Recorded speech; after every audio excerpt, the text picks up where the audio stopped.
Him?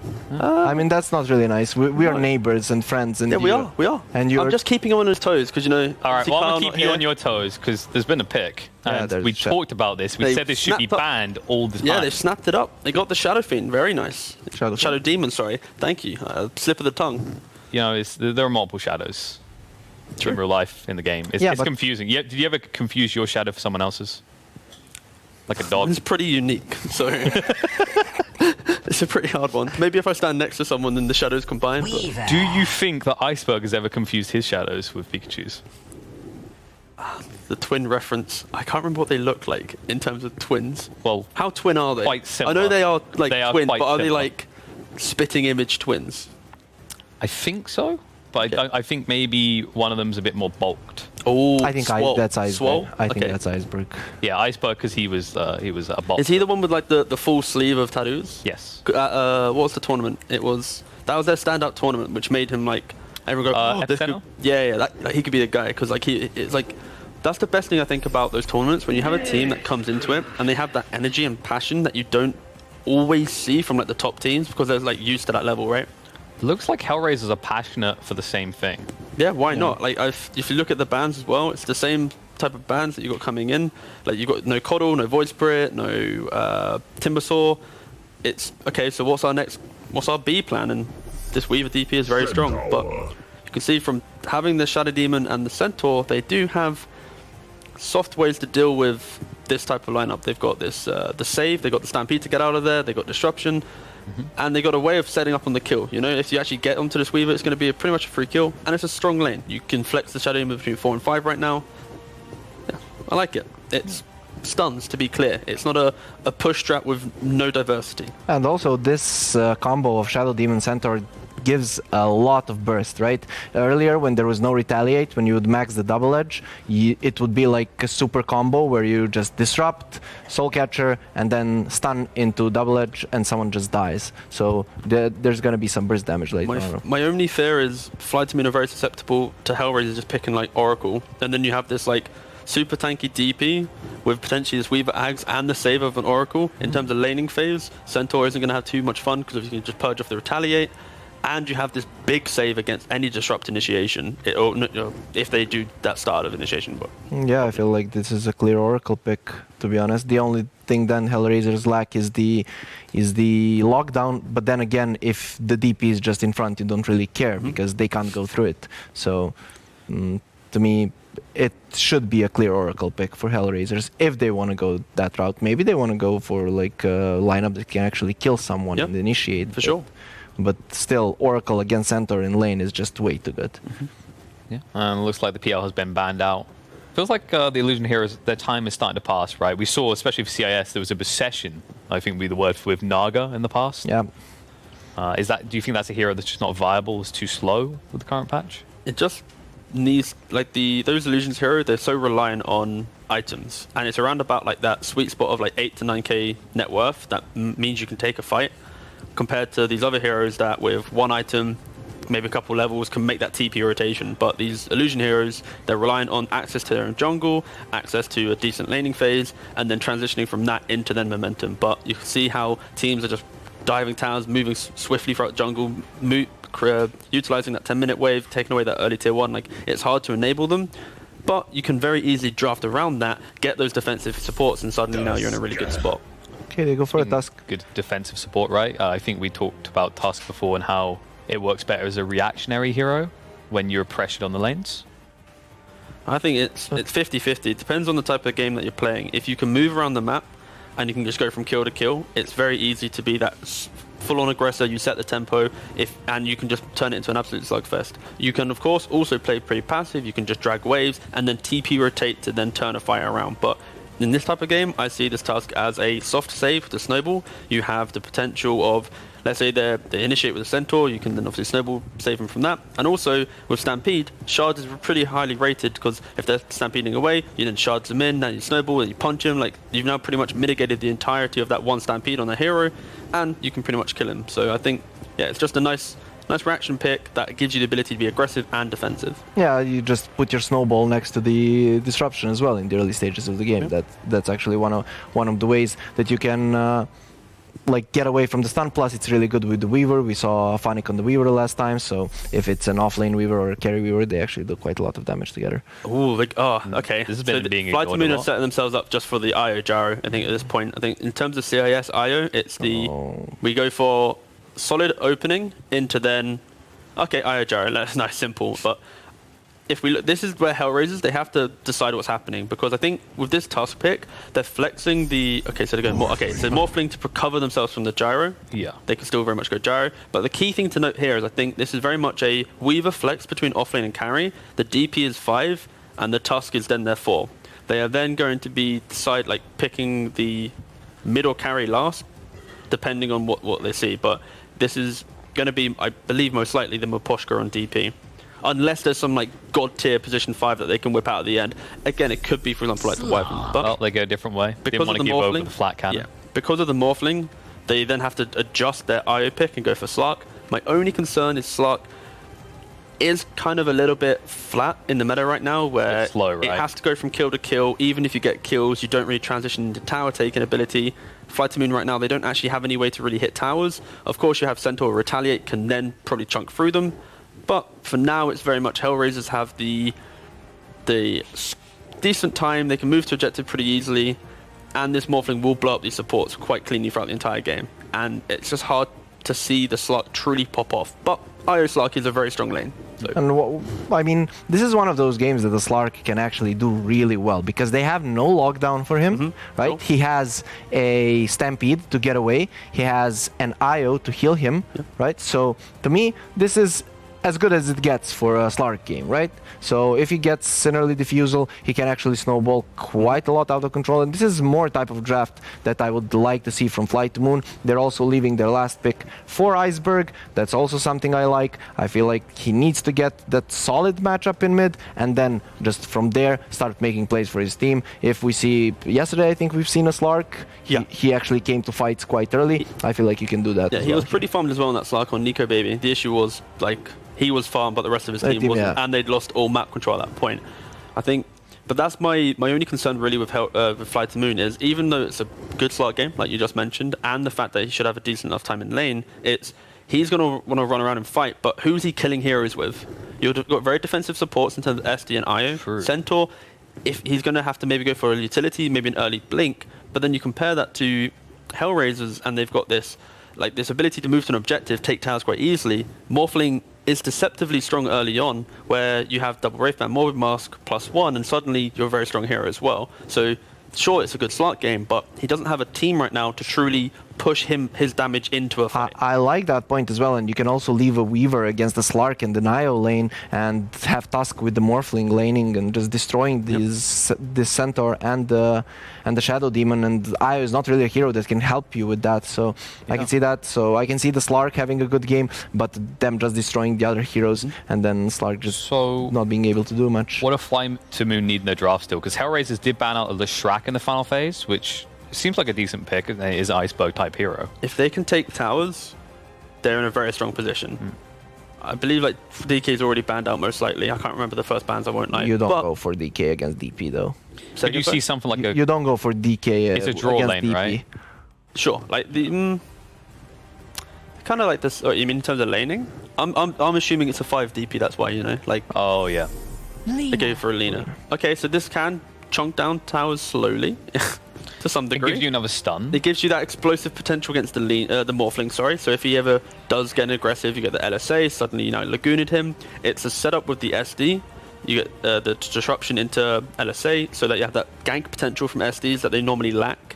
So I can see why they have it, but my concern is simply the same idea, where you have this disconnect in your lineup, where outside of Stampede, it's going to be hard for Dire to really set themselves up for a good fight, because it's Centaur initiate, Slark's going for the backlines, and now you have SD, IO, Lina as your remaining 3. So it's going to be quite easy for this Morphling just to cut through them, get onto them, and I feel like they lack a way to get clean damage out in a fight. I feel like it's hard to fight, but I feel like you fight with the Slark. Not maybe going around, but Centaur stands in front and Slark just goes next to him and starts hitting, and that's the way you start a fight. Though if they get on top of your Lina, you're just done. You know what a good thing they could do here is? they could just pick a casual Brood because it's HellRaisers No, to force banned. the centaur. Was it banned? Final phase. Oh, I was gonna say because if they pick Brood, they would force the centaur into mid lane and then basically put an SD Alina side lane. But They had okay, it similar was banned. ports, yeah. If that was through, then HellRaisers would have dumpstered this draft with that pick. But now they got Puck, they've got a way to reliably have lockdown in this fight. They're going to be able to enable them. I think it also does show that it is now the DP5 confirmed. And I just overall, I think HellRaisers, they got it's a easy to execute style of draft. They have strong lanes again. They have that ability to collapse on towers, and they push out waves quite nicely. FlyToMoon, much better draft than the first game. They do have. The key thing is they have the ability to transition from laning phase into just constant aggression. But my fear is simply, how do they, after that fight, easily take a tower? How do they easily move from objective, or even Roshan, for example? It's like, it's just a little bit. They're missing something. You know? Like, to me, I see your point, but then again, this is the kind of draft I want FlyToMoon to play. Yes, That's it. for sure, I want Iceberg on. Okay, the Band Lash. Lina is the other one that he is actually really good on. He can land really nice stuns. So I really like this draft, and I think they can snowball. But then again, HellRaisers just look like a better team, and their draft is easier to execute. Weaver Ags again. This Ags this game will just demolish. I feel. All right. You get that Stampede stomp, and then suddenly Ags, boop, fights back in their face. So, looks like the panel definitely feel HellRaisers have a much more easy draft to execute. But we've got some easy voices for you to listen to on this cast. It's game 2. Time for you boys to take it away. What do you think of this draft? You certainly do. Yes, we're going to get into this game in just a second, but I mean, Maposhka 5-position Death Prophet. Theben, what do you make of this? I mean, this guy is living the position 5 dream. Like, he goes in this team and whatever he wants, he just gets, apparently. So I'm very interested to see how he plays position 5 Death Prophet. Now, it does have a wave clear and can take towers, silence, you know. Like, in theory, has good skills, but then again, you are fighting against Centaur and Slark. And if you don't get a lot of farm or, like, some ways to stay alive, you're going to get bursted down rather quickly. Yeah, that is going to be a factor. And, you know, we've seen Death Prophet 5. Well, I've seen Death Prophet 5 before. In some games, it can be a bit awkward if you don't get yourself the levels in time, you know, finding yourself and the exorcisms get wasted. You can get bursted very quickly, right? Do FlyToMoon have the ability to jump on this Death Prophet and blow her up as a 5 position if she pops that exorcism in a fight? So this game is going to come down, like, for them to be able to do that, it's going to come down to the Centaur having a really, really good game, right? The Centaur is the tempo controller, and he's going to have one of the best games of his life in order to be able to, like, make that room on the map while also taking towers. Like, he's the initiator, he's a tower damage dealer, he's the, early game buy the team items for your dude. He's a guy who needs to, like, give vision, open vision for your teammates. So I feel like if the Centaur has a poor game, they're probably not going to be able to jump this Death Prophet in fights, and this DP, they're going to get away with playing position 5 DP. But if the Centaur does have a good game, he gets those key items that's important for their lineup, like to be able to initiate and tank up. I feel like that DP is going to be food all game long. Yeah, I think that's the risk of the 5 DP. Like, if you don't get any value out of your exorcism, then you're just going to get run down and feel like a lemon most of the game. A bit of a pause out from HellRaisers right now, but we can have a look towards this mid lane matchup. So it is going to be Iceberg on the Lina versus Kasani on the Puck. Now, this is kind of like the bait from HellRaisers because they had this Death Prophet picked up earlier on and then they kind of swapped it out for the Puck. Does this give Kasani a big matchup in the mid lane, which he can do a lot with, though? Yeah, Puck is, like, great against Lina because it can always phase shift the Dragon Slays. Very easy to dodge that spell. And one factor Lina versus Puck is that if Puck wants to make movements around the map, Lina pushes mid waves out very quickly. So anytime he moves, Lina can jump the mid lane up and start hitting the tower. That's like the only real advantage I think Lina has against Puck. But other than that, I do feel like this is going to be very much Puck favored. And I do like this pick because the lockdown against Centaur, the Slark, the Lina, like, it's going to be all nice. Yeah. I think it's a really nice little play from HellRaisers, and I always like to appreciate that the team that can mix up their 5 positions a little bit more. So, let's see what's going to happen as down in the bottom lane, General and Aloha Dance setting up for the bounty rune a little bit here as Nyx and Maposhka Same time. I mean, this just feels like is this lane just going to get crushed? Morphling DP? Honestly, I have not seen such a lane before, so I can't give you a professional opinion on this, but I can tell you that generally Centaur does well against Morphling and Shadow Demon as well. So we're gonna have to see like how they lane, how their positioning is. If the Shadow Demon will stand like, let's say, next to the trees on the right side and just keep hitting the Morphling nonstop and be super annoying, especially in the first level where he's just got attribute shift, I think they can really shift the favor of this lane. So that's exactly what he's going to do. Aloha Dance moving to the right side, actually planting a ward first. He might even just get out of this position just to not let the enemy know that there's a ward there. Yeah, it's a good way to spot wards when you're playing the Shadow Demon as well, isn't it? When you can just throw down the Shadow Poisons and see if they get one charges from it. Meanwhile, Stomp immediately going to come out onto the Morphling from General. So the lane starts off with HellRaisers taking a ton of damage in the first few minutes of this wave. What about Spirit Siphon onto Centaur, though? Is that's pretty good spell, percentage-based damage versus a nice tanky hero like that, right?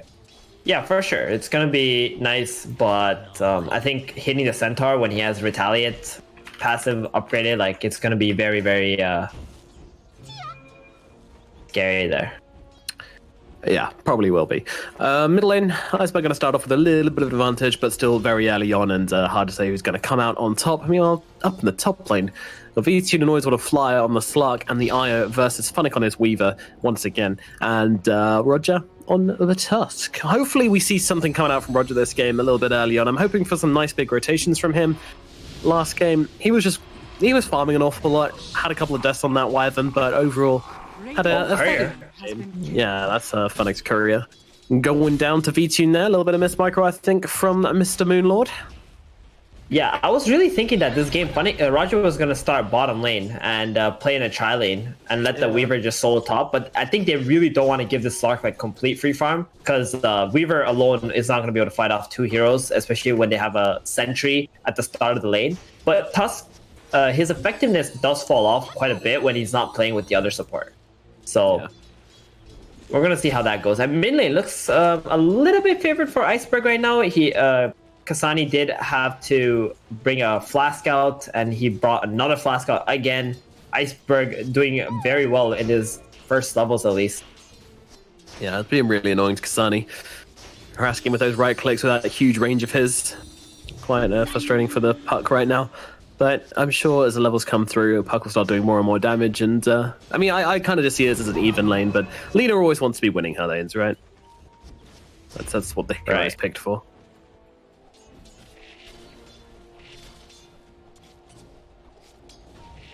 So they're doing pretty well top lane. Like, this Slark is essentially free farm. Like, I think even if the Tusk wasn't here, they would probably be accomplishing the same exact thing in the top lane. So he's decided to smoke up and go to the mid lane. I think he wants to maybe get a kill on Iceberg here, because Iceberg has been playing extremely aggressively. Oh my goodness. You see, onto the high ground, setting himself up easily for Roger to come in with the tag team. Shards out as well, and Iceberg will be losing his life.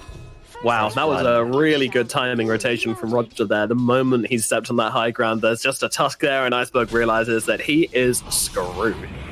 Yeah, this mid lane, they've been chugging Flask non-stop and just fighting against one another super aggressively. So, you know, great rotation from Roger. And now he realizes that, okay, I can't actually do anything top. I'm just going to rotate to my tri-lane bottom now and just play with my Death Prophet. So my tag team is very useful. He's going to make a pull happen here first so that the lane will be pushed back into their tower range. And then after that, they're gonna get that surprise Tusk show up into the lane. But DP in some trouble. Have they got the damage to bring it down though in time? That is a question. With the return charge, they've got a decent amount, 3 stacks of poison as well. They will get the kill, but General might be dying as well. Next comes forward, gets the waveform, gets a kill, and Aloha Dance heading the same way, I think. Under the tower, Roger chases real hard here, but does slam the brakes as Nyx turns himself around, and they will leave the Shadow Demon alone. But yeah, I think a pretty decent trade there, all things considered, for HellRaisers. They don't really mind losing their Death Prophet if it gets them a kill into the Centaur, that's for sure. Oh yeah, they're super happy with that, especially now that the wave is being pushed back into Morphling's tower. They can just freeze the wave here. The Shadow Demon has no stats, so he needs to go back to base and heal. And General feels really bad at the moment. He has no idea what to do in this lane. Now that the creeps have gone back to the Morphling's favor. Oh, getting really low to Funnick here under the tower. Weaver playing a dangerous game trying to pulse these creeps. Yeah, he can jump on Always Want to Fly here, but Always Want to Fly. He's being careful. He's got the stealth. He's in the tower. And yeah, he's not being... Oh no, these creeps are gonna get denied. Oh, so sad. Oh god. This feels so sad. And the bounty runes. Who's got him? He's taken the one at the top. And Dan's taken one at bottom. They get 3. Second at bottom.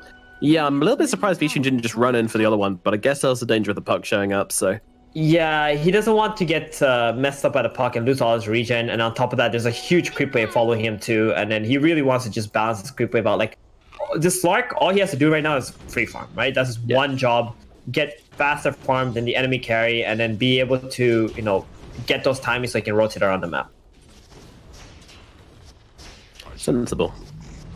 Yeah, but Centaur though, he's having a really tough time now. That after that Tusk killing him bottom lane and the wave not being in his favor, he's really unsure of what to do at this moment. And I still do believe that he's a very important hero, a very important piece in FlyToMoon's lineup.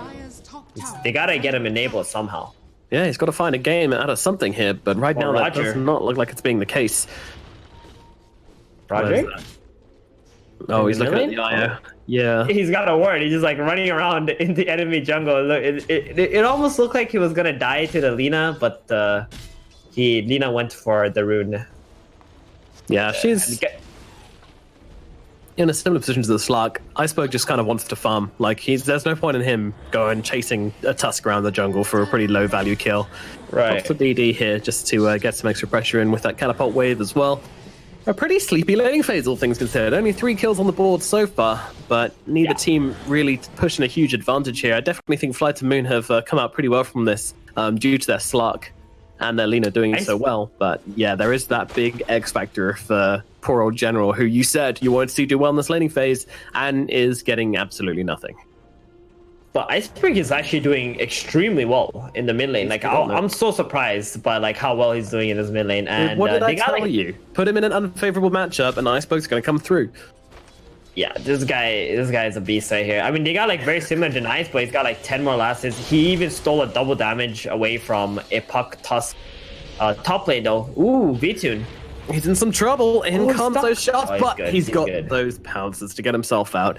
Roger and Funnick will be left wanting, but at least they get the D ward. He's got to find somewhere else to farm for the time being, but not too bothered about that. Especially with the eye helping him out as well. He's got that power chance incoming. He's got 2 wraith bands. He feels amazing here. Oh, even a jelly. Goodness. Oh, is this where you put the jelly on the IO and the Slark?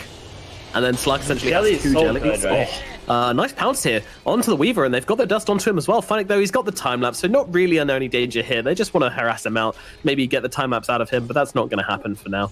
Yeah, what do I think about Jelly? I think it's a pretty damn nice item, just because you get it the entire game. Like, it's just a permanent buff. Exactly. It doesn't take an item slot. It's a free item. Yeah. It's like probably the strongest item in the entire game, and like for tier 1 especially. And then now that for IO and Slark, this is so good. Their farm speed is gonna increase so much after this. Yeah, and especially IO. Like IO's such a different hero with Royal Jelly and without it. It does do a lot for him, doesn't it? 2.3 health regen, bringing his total up to 5.1. So essentially doubling his health regen, and then forwarding that onto the Slark, who's just still casual 65.7 out of sight. Inside it's 8.7. Pretty ridiculous stuff. Yeah, and it's also on a multiplier, right? When he got that tether leveling it up and stuff. So it's going to be very effective throughout the game, especially the mana regen aspect of the tether. The jelly is very, very nice. Especially for a Slark. Meanwhile, General's been chased a little bit by them on Pushka and Roger, but once again, not really threatening the Centaur's life. Middle tower is under attack. Shoot, man, look, this whole jungle is like starting to get stacked up by the Shadow Demon and the IO together. Like this Slark is about to hit level 8. They're farming so much in the jungle at the moment. Funnick trying to be annoying, but yeah.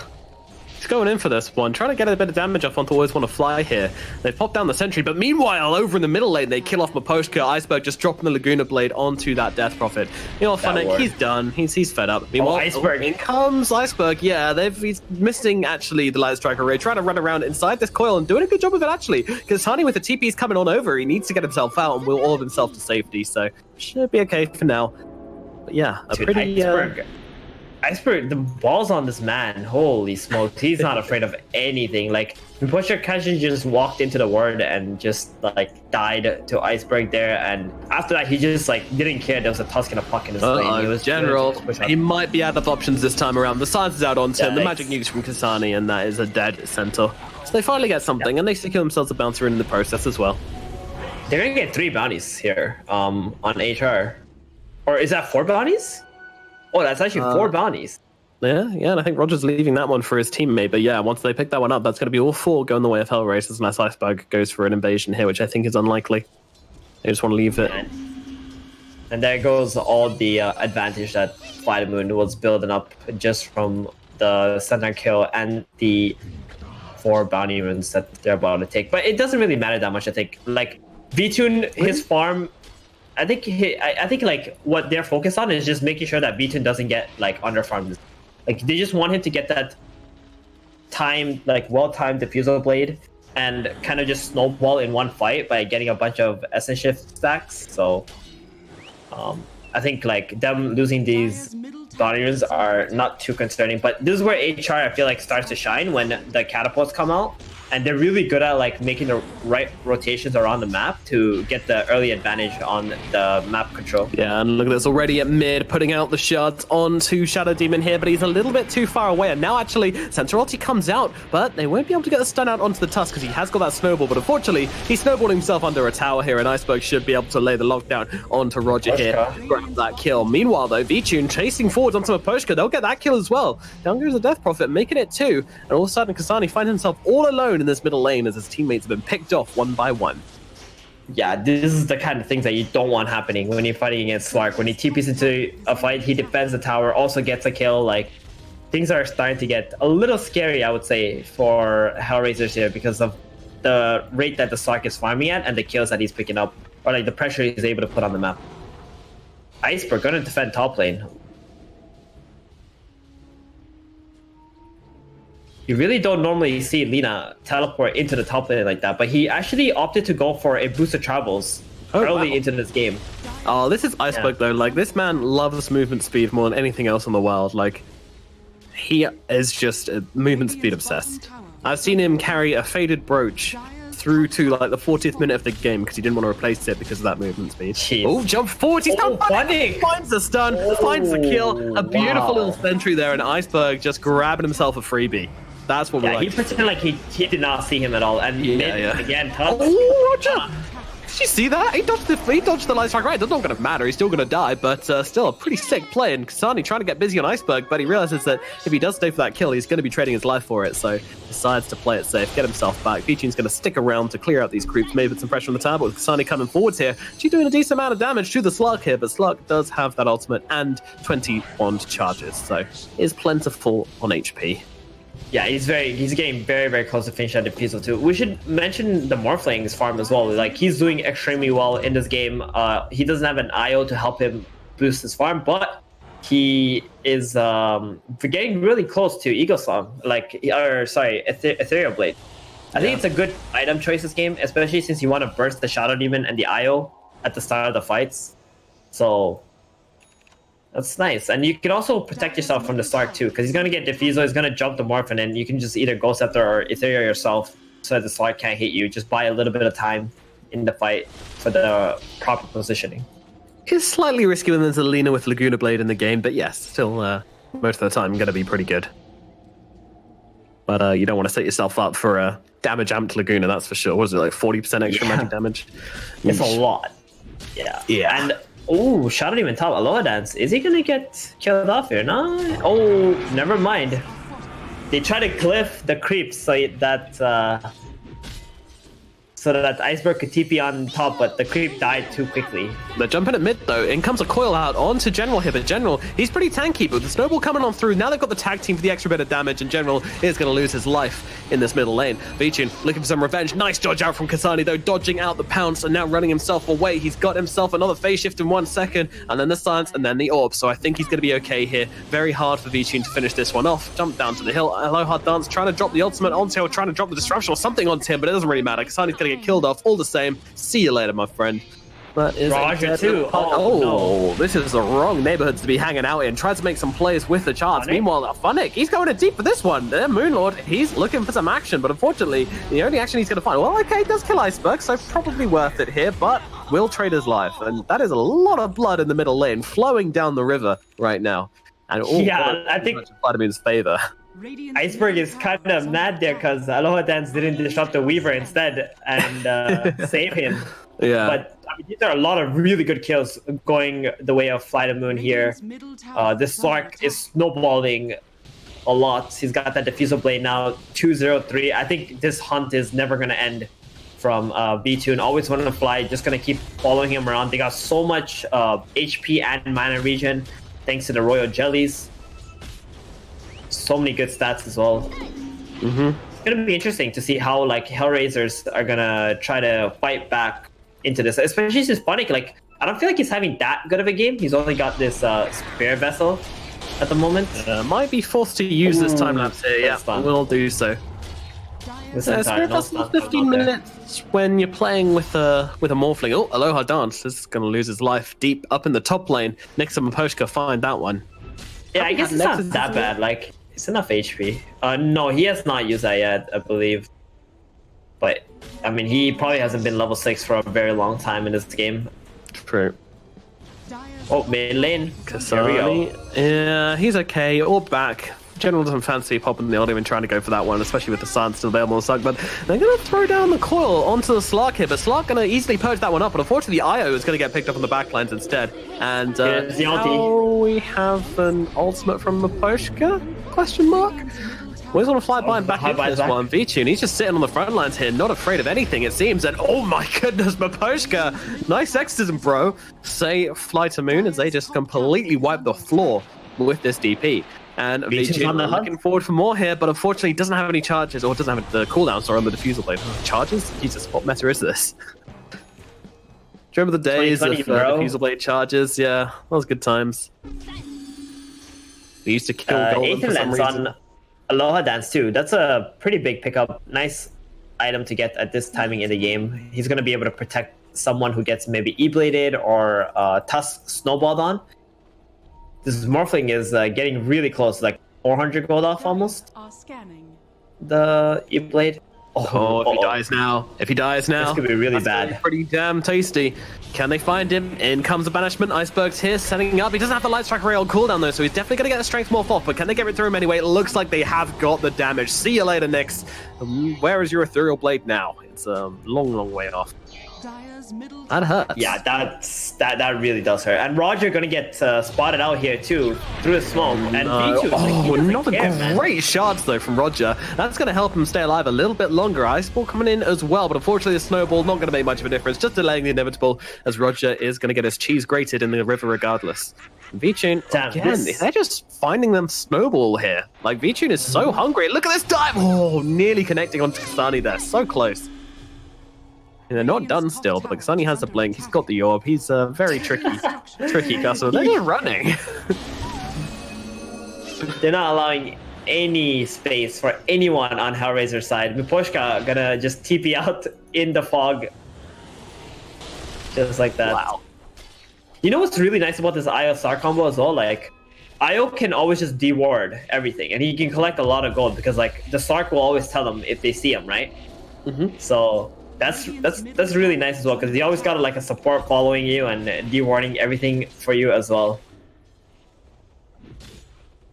And surprisingly, even though like I feel V-Tune has been farming a lot and while also participating in team fights, Iceberg is actually the highest net worth hero in this game. And he's been playing like an absolute beast. Yeah, he's been all over the place, using those boots to travel, to push out lanes constantly, be on map all the time, and generally be a pain in HellRaisers' side. FlyToMoon, I mean, how good is this mid game going for them right now? Like, is this setting themselves up for a relatively clean victory, Thebes? I wouldn't say it's like a clean victory. I think that big timings for HellRaisers, like the E-Blade, like, and see how their first reveal is gonna go. But I think FlyToMoon, like this playstyle by them, I love it. I think this suits them way more, and it's much better like to just have this chaotic Dota for this kind of team. And I think like they are very much on pace to like take this game, but there are some opportunities for HellRaisers to like try and come back with this E-Blade, like maybe get 1 or 2 pickoffs where FlyToMoon are just not paying attention. Like right now, this Centaur getting jumped. Yep. On the high ground, they have got the shotgun here. They're going to try and unleash it onto Aloha Dance, but no, they're not going to be able to get themselves away. Nearly living through that, but the right clicks did follow from Nyx. Oh my god, they're going hard onto Nyx right now, but the snowball comes in from behind. They've been able to take down the IO. His resource line is cut off, and it looks like the Slug is going to lose his life. HellRaisers, they are here. They hit their timings, they show up on the high ground, and they just completely butter FlyToMoon's toast, and now looking to do the same damn thing to Roshan, straight into this pit. The big scaly boy being threatened here. Exorcism still running for a couple more seconds, but the damage, the anti-armor coming through thick and fast onto Roshan with that tag team. They'll be able to take him down, no problems at all. Damn, how the game just changed within a matter of seconds. The Sark also got Sans up there, and the first E-Blade reveal was huge. 4 kills like that, taking Roshan, my goodness, like the shift in map control is going to be immense, but they're going to need one more play like that. I feel FlyToMoon it's not completely out of their hands. This Sark is extremely strong at the moment still, but they can't afford another, initiation from Radiant. FlyToMoon needs to be the first one to go into the fight. Yeah, I mean, that was a reveal. Obviously, now they know that this Ethereal Blade is going to be a thing, and they can protect their supports a little bit better, but Aloha Dance just got completely annihilated by Nyx the moment he showed himself in that last engagement, and they can't afford to let that happen again. He is a key component of these fights.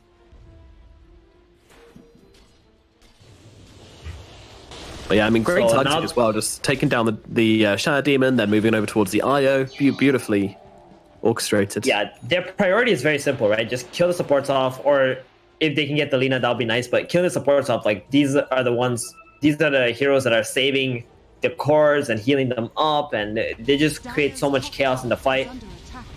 Oh, Roger, look at his positioning here. Looking for an opening onto General, but instead, they move up to top. Aloha Dance might be the target instead. They don't see Iceberg here, I would imagine. This is a really difficult place to try and, get in. Yeah. I feel penetrate. Yeah, penetrate. That's the word I'm looking for here. There it is, under the word. Yeah, look at this bait here from Lina. I mean, they're jumping, but unfortunately, the bait doesn't really look that good, and Iceberg might even be in spot of bother, but a nice two-man stop coming in from General here. They're going to be able to take down the tough. Now they look towards Pushka as well. He's going to lose his life quickly. Meanwhile, the net out onto the puck here, holding him still a little bit longer, but Kasani up to the high ground. Meanwhile, Iceberg does get finished off by Funnick. Kasani's still on the run. V-Tune's still chasing. I don't think he's going to find this puck this time, though. Too much maneuverability on Kasani. Oh, they stunned up Funnick, though. But yeah, they landed there. I don't think they realized if they did land it or not, though. Hard to tell, but yeah. Funnick's going to get away. A weird trade, and ultimately, again, favoring HellRaisers. I mean, the fact that they managed to get out with all their cores there, and they kill the Lina in the process, Funnick finding the value from his hero and from that fight.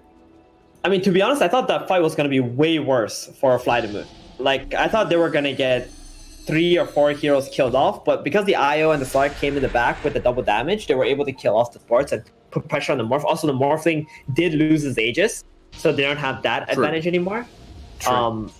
And the Sark just scouted out the 2 wards from HellRaisers. He actually pinged them since he did walk through that area. So unless they probably don't have enough time, It looks like HellRaisers are already smoking back up into their vision, so they can take another good fight, just like, or try to take another good fight, just like last one. They knew that the Sark double damage was probably the key factor that changed the outcome, and they have 3 wards in this dire jungle. And if you see a lot of these pro teams play, whenever they have vision up and they have very aggressive vision up, they will always smoke to that vision just so that they can play around that area and get those easy pickoffs on the people who walk into it.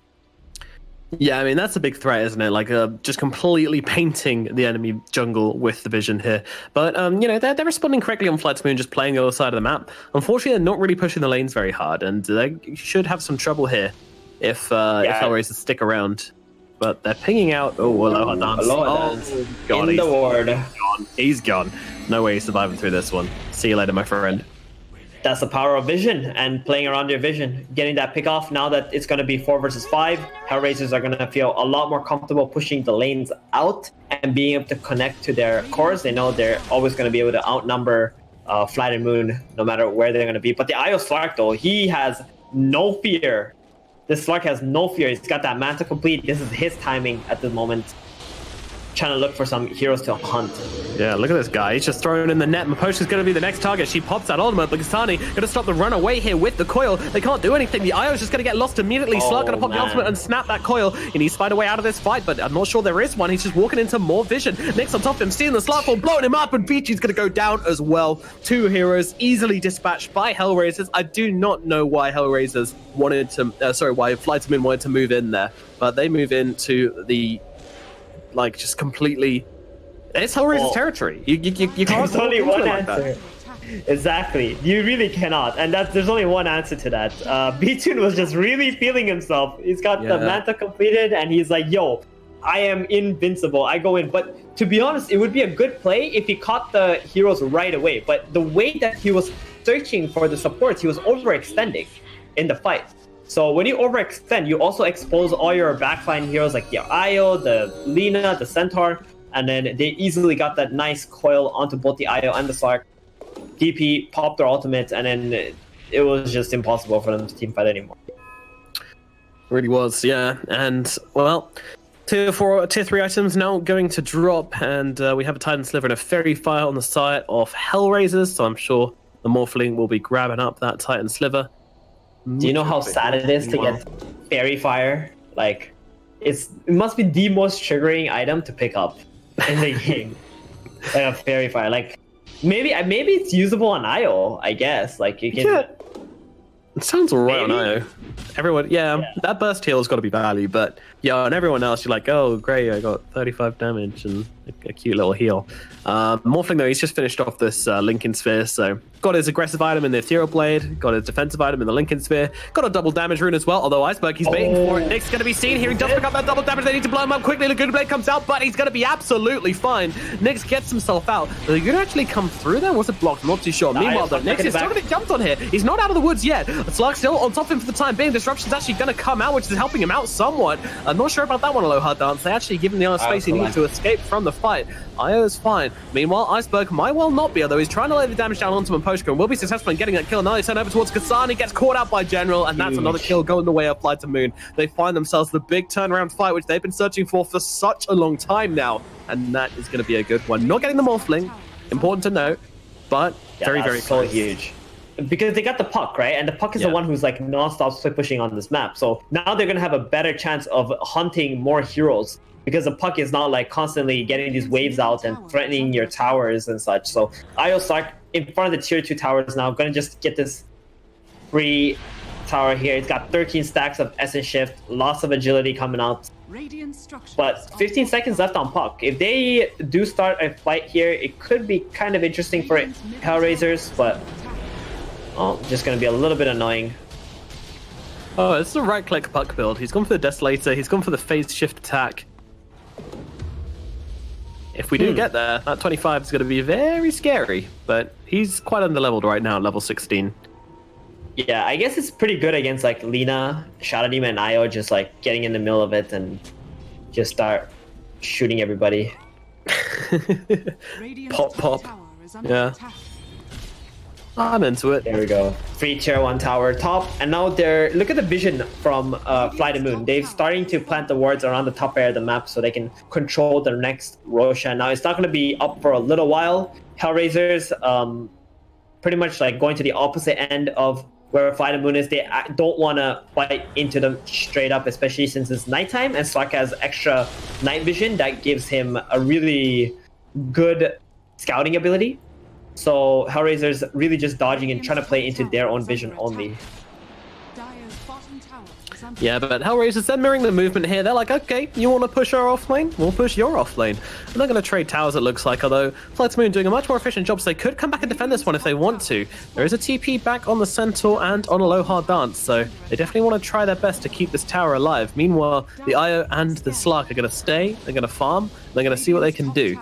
If FlyToMoon can repel without having to bring back the IO and the Slark, then that's great news for them. If they can't, then Demonic Purge used to pop the General? Lincolns. Very aggressive. I mean, they need to think, what are they going to do? Are they going to jump bottom or are they going to defend top lane? is under attack. Right? This is a Okay, very possibly. stressful situation for HellRaisers. Oh yeah. I mean, that's the power of the IO though, right? Like they don't need to TP back these two heroes. They've got relocate. So whatever HellRaisers do, FlyToMoon are in the ideal position to respond to it, and this is the power of the IO. This is why teams hate playing against it, because it puts you into these awesome positions.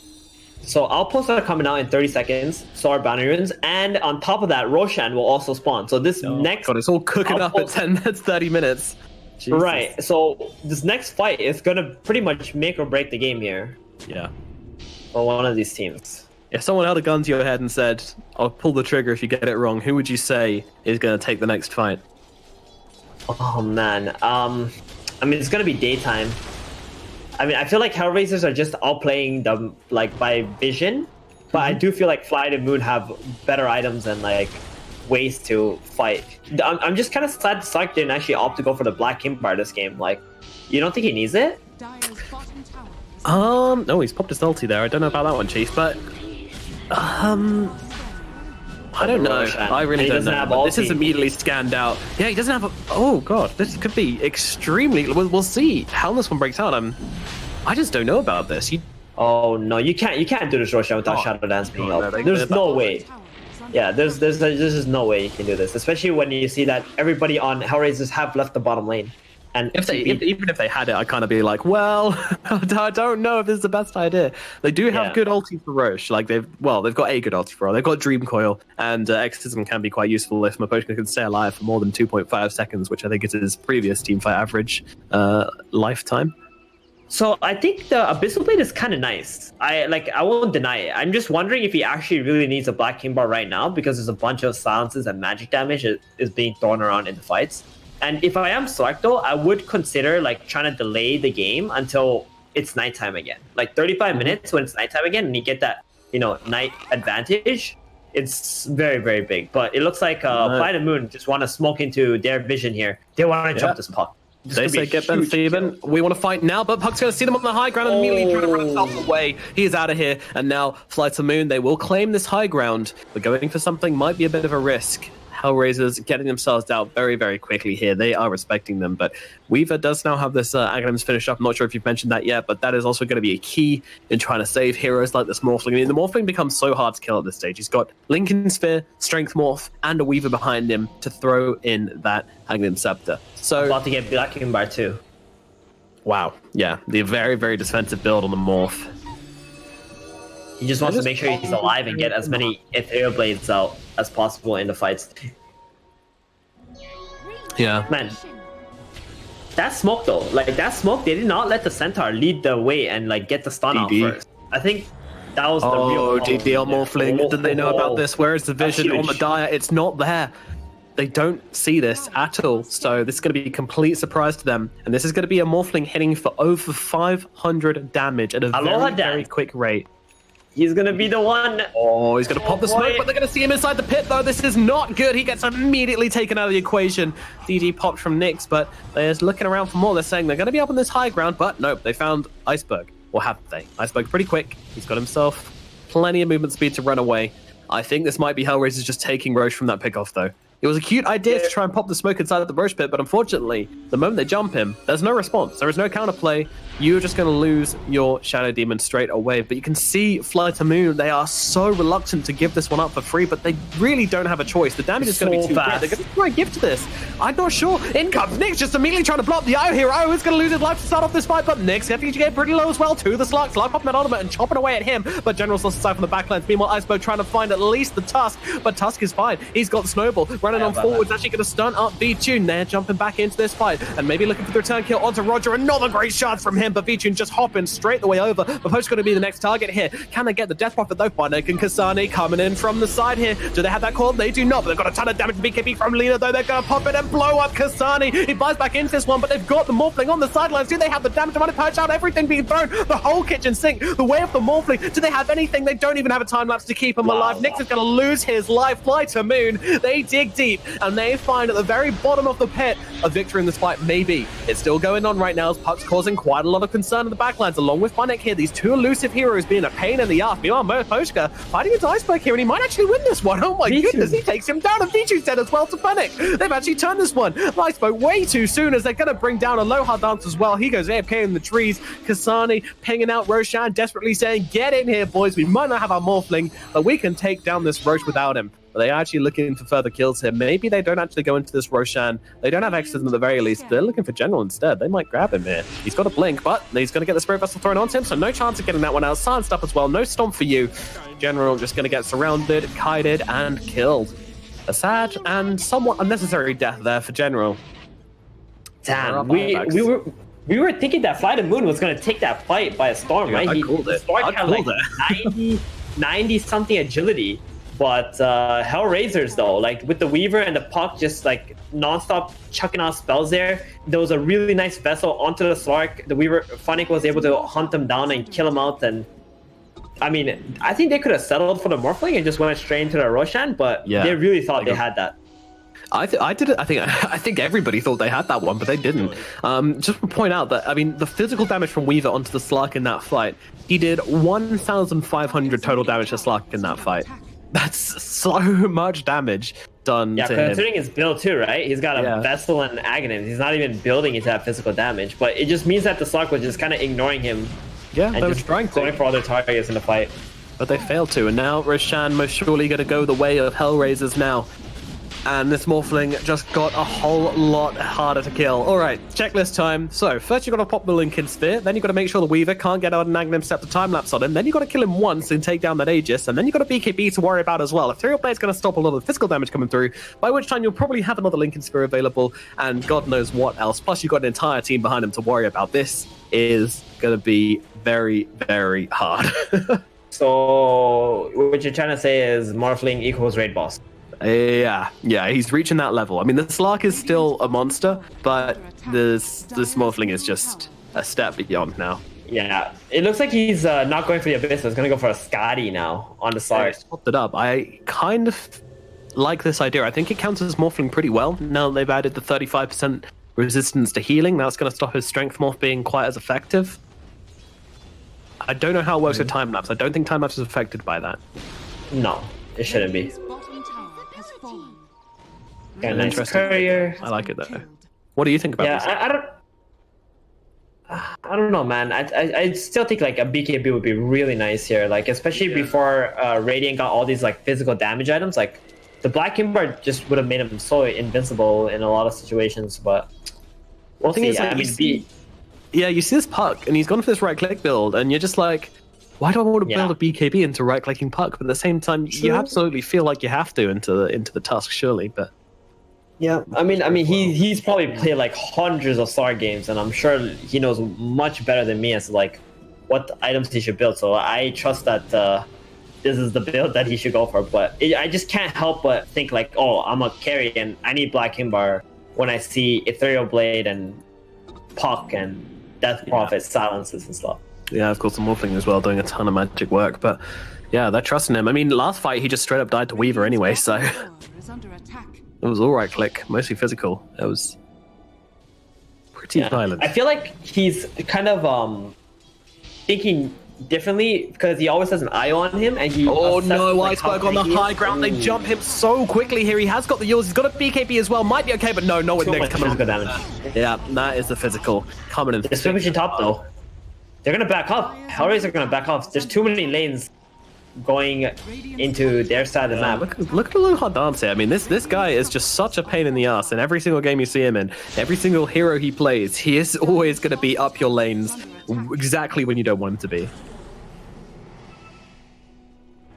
They do force the glyph out onto the top lane, which is very nice. for them. Yeah, so it's something. Both teams with Glyph down now for the next 4 minutes, so it's just bare Have you bones. seen Io's items this game? I have not. He's got a stick and a pipe. Sorry, sir, I Stick do and him a a pipe. great disservice. A wand and a pipe. we classy here. Wow. That is some ghetto-ass build if I've ever seen one. Alright, tier 2 taken. Meanwhile, mirroring, tier 2 taken by HellRaisers as well. VP, he's on to those melee barracks, but now the overcharge is out, the pushing doesn't look quite as good, but General's going to try and come in and just slow down next here. Meanwhile, there's no one to... Oh, never mind, there's Puck, but Puck's getting low. He nearly loses his life as he tries to jump the IO. Meanwhile, back towards mid. Nix, he's going to take the melee barracks along with the exorcism here, but the exact same They thing got top happening X. up at top. It's a straight up trade, but HellRaisers, they might not be losing yet, but Pushka with the exorcism coming in, looking at the tier 2, trying to send his ghosts up there, but they don't have the vision just yet, so they won't be making anything happen. Meanwhile, always want to fly on V-Tune. They're looking for the wraparound here. This is a dangerous move from FlyToMoon, but they might be able to make it happen. Let's see who they go on right now. Meanwhile, oh, it's just the IO getting blown up immediately, and they will lose his life to the adaptive strike. V-Tune popping that ultimate, trying to find its way into this, but it doesn't really look like there's much to do. And Funnick, he's still on top of him right now. Throws in that Spirit Vessel. Going to purge it off quite quickly, and in comes the Puck here, but they're going for the backlines. They want the supports, but Iceberg should be able to defend the... No, not with the BKB onto Kasani, actually. This is going to be a low hard dance, losing his life here. The deep dive from HellRaisers does pay off, and Puck, he can't come back into this one. He has no buyback. Sorry, the IO can't come back into this one. He's still 1 minute 10 away from that buyback. If I'm this Io, I don't know how to play with this crazy carry. He just like ran into like 5 heroes, and I'm like 10 to him. Oh my goodness, I feel What do you so do? bad You're just for like- always want to play.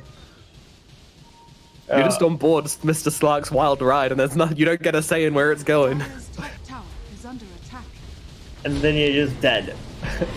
Yeah, absolutely. Manta gonna purge off the silence from Beachin, but in the backlines, once again, Roger and the Puck take down a low hard dance, dead without buyback. This is looking good. Roger's gonna get caught out by Beachin, but the time lapse comes in from the Weaver to save his life. But they're still on top of him right now, and they will be able to get that kill. But look at the damage coming down from the Puck. Always want to fly at Beachin, just completely annihilated. The damage from the... It's just too much. They're out of here. GG is called, and that is gonna be it. That was a waveform along with the Puck phase shift attack, in case you're wondering where the hell that Slark went. Just too much right-click damage, completely removed from the game, completely removed from the series. That is going to be a GG. HellRaisers take game number 2.